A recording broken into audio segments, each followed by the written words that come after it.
بسم اللہ الرحمن الرحیم۔ السلام علیکم ناظرین، الشافی آن لائن سے میں ڈاکٹر محمد سرفراز ہربلسٹ آپ کی خدمت میں حاضر ہوں۔ ناظرین، آج کی ویڈیو میں آپ کو دودھ جلیبی کے فوائد بتاؤں گا۔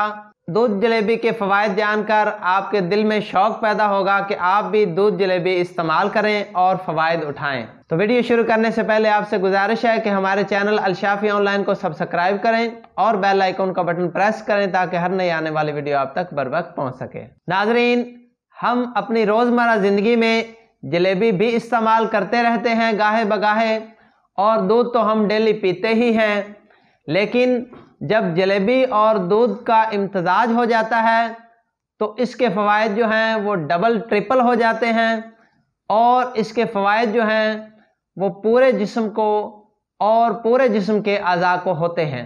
ناظرین، دودھ جلیبی نزلے سے نجات کا آخری حل ہے۔ دودھ جلیبی کے استعمال سے قبض کی شکایت دور ہو جاتی ہے، اور جن لوگوں کو اکثر سر درد رہتا ہے تو ان لوگوں کے لیے یہ نسخہ انتہائی مفید ہے۔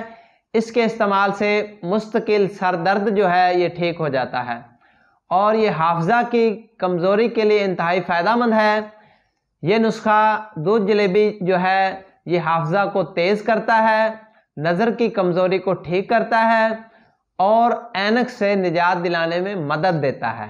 دودھ جلیبی کے مستقل استعمال سے پورے جسم کو طاقت ملتی ہے، جسم میں خون کی کمی جو ہے وہ پوری ہوتی ہے، اور یہ جسم میں خون بنانے میں انتہائی معاون ہے۔ اور بہت اہم فائدہ مردوں کے لیے، مردوں کی مردانہ کمزوری کو یہ نسخہ دور کرتا ہے اور فوری قوت مہیا کرتا ہے۔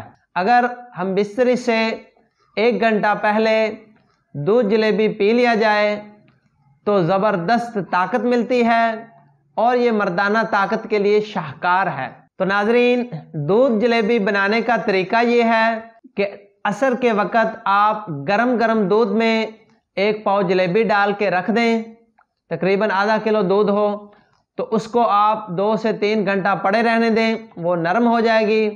پھر رات کو جب آپ نے پینا ہو تو اس کو تھوڑا سا نیم گرم کر لیں اور اس کو استعمال کریں۔ اور اگر آپ یہ نسخہ مستقل استعمال کریں گے تو آپ کو بے پناہ طاقت ملے گی، اور آپ بازاری ادویات سے بے نیاز ہو جائیں گے۔ تو ناظرین، امید ہے آپ کو آج کی ہماری ویڈیو اچھی لگی ہوگی۔ مزید معلوماتی ویڈیوز کے لیے ہمارا چینل الشافی آن لائن دیکھتے رہیں۔ ڈاکٹر محمد سرفراز کو اجازت دیجیے، دعاؤں میں یاد رکھیے۔ اللہ حافظ۔